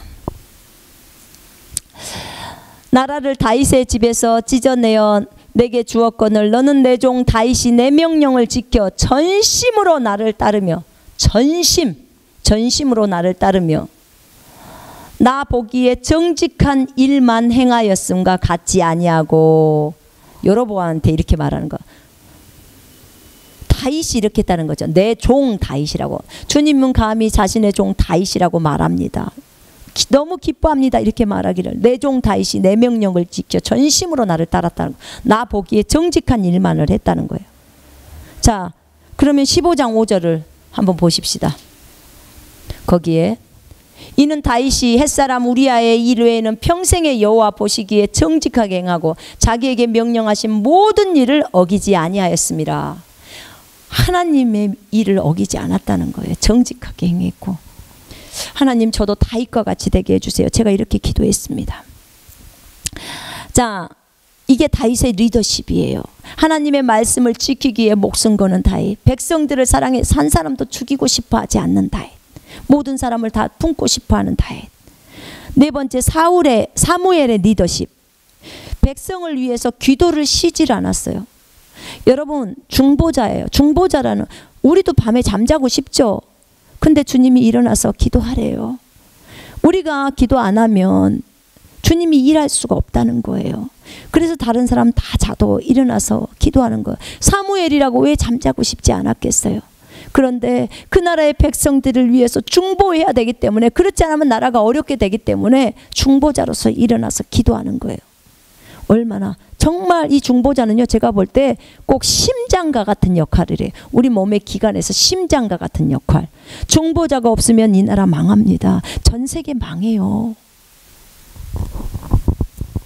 마귀 밥 돼요. 마귀 밥. 사무엘의 리더십이었습니다. 그 다음에 요셉의 리더십을 보십시다. 창세기에 봤을 때 요셉의 리더십. 자기 형들이 요셉을 팔아넘겼어요. 돈을 받고 팔아넘겼어. 그런데 요셉이 뭐라고 했냐면 이렇게 말했어요. 형들이 나를 팔았지만 사실은 하나님께서 형들의 생명을 보호하시기 위해서 나를 미리 이 이집트 땅으로 파견했습니다. 형들의 생명을 살리려고 하나님이 자신을 파견했다는 거예요. 이게 요셉의 리더십이에요. 정말 용서의 사람, 연단의 사람이에요. 그가 형들만 부양하는 것이 아니라 형님의 자녀들까지도 내가 다 양육하리이다. 요셉이 이렇게 말해요. 요셉이 총리가 되려면 그릇이 크지 않으면 그 많은 사람들을 다 품을 수가 없는데, 지금의 그 당시의 이집트는 지금의 미국보다도 더 큰 나라예요. 더 큰 부강한 위치였죠. 그러니 그 나라의 총리가 되려면 얼마나 큰 마음을 가져야 합니까? 그러나 요셉을 보십시오. 17살의 요셉은요, 고자질쟁이에요. 자기 아버지한테 형들 고자질이라고. 얼마나 좁은 마음이에요. 그러나 그 요셉이 감옥에서 또 그 경호대장네 집에서 시련을 겪으면서 고난을 통과하면서, 그러면서 거기서 노예로서, 종으로서 섬깁니다. 하나님이 그를 통해서 섬김을 훈련시킵니다. 그래서 이 장소로 보낸 거예요. 섬기려고, 노예가 되게 한 거예요. 자기 아버지 집에서는 섬길 수가 없죠. 물론 목동 일을 했지만 아버지가 걔 혼자 명품 옷 입혀놓고 그렇게 했어요. 그러니 뭘 섬기겠어요. 그죠? 그래서 섬기는 사람으로 훈련하려고 그를 또 감옥에 보냅니다. 감옥에서 그 신하들을 섬기게 했죠. 그죠? 노예는 제일 핫발이에요. 종 중에서도 제일 핫발이. 근데 제일 핫발이가 돼서 섬김을 배우게 하는 거예요. 감옥에서도 계속 요셉에게 조금의 불평이 있긴 있었어요. 아직 있었어요. 왜냐하면 그 사람이 그 복직했을 때, 그 술 맡은 관원장이 복직했을 때 어떻게 됐어요? 자기 일을 꺼내달라고 그랬어요. 근데 하나님의 그 훈련 연수가 아직 차지 않았어요. 하나님 앞에서 요셉의 훈련 연수가. 훈련이 다 안 됐다는 거죠. 그래서 하나님이 그 술 맡은 관원장의 생각이 요셉을 기억나지 않게 한 거예요. 그 요셉은 또 어쩔 수 없이 계속 종으로서 감옥에서 섬길 수밖에 없었어요. 이제 모든 걸 다 포기하고 다 내려버린 거예요. 그저 섬기는 일만 하고 감사만 했어요. 하나님 앞에. 그러니까 주님이 이 훈련을 통과시켜 준 거예요. 그래서 그 감옥에서 일할 때요, 그 성경의 시편에는 이렇게 쇠고랑을 차고 섬겼다고, 쇠고랑을 차고 요셉이 그들을 섬겼다고, 종으로서 섬겼다고 나와요. 예. 요셉의 리더십은 섬기는 리더십이에요. 다윗도 다 섬기는 리더, 왕이 됐어요. 총리가 됐어요. 다 섬기는 리더십이에요. 종으로서의 섬기는 리더십. 그걸 안 배웠으면 어떻게 총리가 돼서 그들을 섬깁니까? 섬김만 받으려고 하죠. 세상의 군왕처럼. 근데 하나님이, 성경의 인물들은 세상의 군왕처럼 그렇게 하지 않아요. 섬기는 자로서 본이 되게 하려고 섬기는 리더십으로 가는 거예요. 그렇죠? 그렇습니다. 정말 연단의 사람이었습니다. 여러분, 우리가 주님 앞에 많은 세월 동안 연단 받으면서 왜 이렇게 나는 훈련을 많이 받아야 되나? 주님이 크게 쓰려고 그러는 거예요. 둘 중에 하나예요. 나한테 내리라고 하는 거 하도 안 내리니까 계속해서 내릴 때까지 그것들을 주지 않는 거고, 그 다음에 두 번째는 내가 계속 내려가고 있는데도 불구하고 지금 계속 훈련이 필요하다고 하는 것은 나를 크게 쓰려고, 좀 더 큰 자리에 올리려고 그래요. 그렇기 때문에 내가 다 어차피 내릴 거 그냥 일찌감치 포기해버리고 싹 내려버리세요. 자신의 생각들, 자신의 그런 것들, 육신적인 꿈들 다 내려버리세요. 자, 6번째, 다니엘의 리더십을 봅시다. 이 다니엘과 세 친구는요, 정말 우상에게 바쳐진 음식을 먹지 않기 위해서 3년 동안 콩죽을 먹었어요. 3년 동안 두유만 먹었다 그 말이에요. 콩물만 먹었다는 거예요. 여러분, 이렇게 생각하면 우리가 늘 설사병에 걸릴 수 있다고 생각하지만 이들은 그렇지 않아요. 우리를 시험해 보라는 거야. 10일 동안 그 고기 먹는 아이들과 우리 야채만 먹는 아이들, 콩죽만 먹는 아이들을 한번 보라는 거야. 그랬더니 이 아이들의 모습이 너무나 좋은 거예요. 하나님이 그렇게 호의를 있게 하셨죠. 하나님이 도우셨죠. 그들은 이 우상 숭배를 하지 말라는 이 말씀, 이 한 말씀을 지키고자요 목숨을 걸어요. 그 동상을 세워놓고 거기에다가 절하라고 했잖아요. 다니엘의 세 친구에게. 근데 안 하잖아요. 우상 숭배하지 말라는 그 하나님의 말씀, 그 한 말씀을 지키려고 목숨 걸어요. 그래갖고 어디로 들어가요? 풀무불 속으로 들어가잖아요. 근데 하나님이 보호해 버리시잖아요. 주님이 그랬어요. 이 말씀 한마디, 내 말을 지키려고 자기 목숨을 건 이 사람을 살리지 않으면 내가 누구를 살리냐는 거야. 주님이 그렇게 말씀하셨어요. 네, 맞습니다. 이들의 리더십을 보십시오. 주의 말씀을 지키고자 하는 리더십. 다니엘도 마찬가지예요. 다니엘도 기도를 못하게, 오직 하나님께만 기도했잖아요, 다니엘이. 근데 기도 못하게 하는 것 때문에 누명을 써요. 그리고 사자 굴 속으로 들어갑니다. 그 말씀을, 항상 기도하라는 그 말씀을 지키고자 사자 굴 속에 들어가요. 그런데 하나님께서 사자의 입을 막아버려요. 그죠? 다니엘이 살아있습니다. 사자 굴에서도 사자가 말을 잘 들어요. 물지 않아요. 얼마나 감사합니까? 하나님이 살리시는 거예요. 이게 다니엘의 리더십이에요. 여러분, 다니엘서 5장 17절에는 다니엘이 돈에 대해서 관심이 없는 모습을 봐요. 다니엘이 돈이 관심이 없어요. 돈에 대해서 조금 더 관심이 없어요. 네가 이것을 해석해 주면 그러면 내가 너희에게 돈도 주고 이것도 주겠다라고 왕이 말했어요. 근데 그 왕이시여, 벨사살 왕이시여, 이건 당신이나 가지십시오. 나는 해석해 드리겠습니다 하고 딱 말하는 거예요. 돈이 관심이 없어요. 그래요. 이 다니엘과 세 친구는 진짜 정말 주님만을 오로지 따르면서 그렇게 주님만을 섬겼어요. 이들의 리더십이, 이 다니엘이 총리를 했잖아요. 왕을 몇 대를 거쳐가면서 총리를 했어요. 여러분, 고레스가 하나님의 영으로 감동을 받아서 이스라엘에게 뭘 말을 해요? 가서 성전 지으라고 말해요. 그죠? 예, 이것이 단순히 고레스가 어떻게 이걸 알았을까요? 여러분, 고레스 원년까지, 고레스 1년까지 왕으로 즉위 위해서 1년까지 다니엘이 총리를 했어요. 그러면 하나님에 대해서 고레스가 누구한테 들었겠습니까? 다니엘에게 듣지 않았겠습니까? 다니엘이 고레스 1년까지 총리를 했는데 고레스 때까지 총리를 한 거잖아요. 그죠? 예, 다니엘의 이렇게 영향이 컸던 것입니다. 지금 우리는 정말 섬김으로 본을 보이는 리더십을 보여줬습니다. 다니엘은 늘상 이스라엘 백성들의 죄악에 대해서 하나님 앞에 회개했고, 느헤미야의 리더십을 보십시오. 느헤미야도 다니엘과 동일한 인물이에요. 백성들의 죄악을 위해서 회개하며 기도하며 성벽을 쌓았던 느헤미야. 다니엘도 백성들을 위해서 늘 기도했어요. 기도는 섬김이에요. 여러분, 쉬고 싶은데도 이 백성을 위해서 기도하는 거. 예수님도 쉬고 싶지만 밤에 늘 그 제자들을 위해서 기도했잖아요. 중보의 기도. 이들이 믿음에서 떨어지지 않도록 기도했잖아요. 이들을 악으로부터 보호해달라고, 믿음의 좁은 길을 끝까지 가게 해달라고, 하나님이 가르쳐 지키게 한 것들을 다 지킬 수 있게 해달라고 그렇게 기도했잖아요. 다니엘도 동일하게 그 백성을 위해서 그렇게 중보의 기도를 했고요. 모세도 중보의 사람이었고, 사무엘도 중보의 사람이었고, 느헤미야도 중보의 사람이었습니다. 여러분, 다 이렇게 중보의 사람이에요. 그리고 바울은 기도 안 했나요? 또 디모데는 기도 안 했나요? 다윗도 날마다 기도의 사람이어서 늘 주님께 부르짖는 사람이었어요. 여호수아도 마찬가지고요. 요셉도 마찬가지죠.